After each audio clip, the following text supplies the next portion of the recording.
So, ayun na nga. Mga boss. Alam niyo yung mga kabataan ngayon. What? Hindi na nila inabot yung pagbubukas ng sardinas na gamit ang kutsilyo. Wala, mahina na kaya hindi nila alam ngayon. Tuturo ko sa yung mga Gen Z ngayon. Yan. Tuturo ko kung paano pagbukas ng sardinas.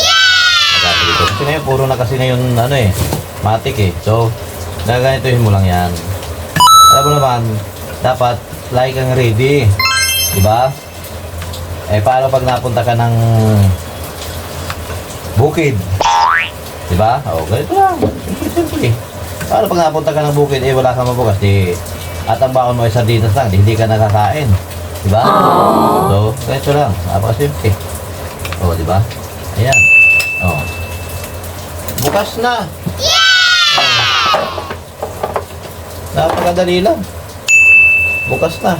O, ibukas mo na ganyan. O, pagkain na. Ayos na, di ba? Bukas na. At ng dating, o. Pinahirapan pa ako. Mayroon na pala tong... Ayun ako. Mayroon pala tong... Opener eh.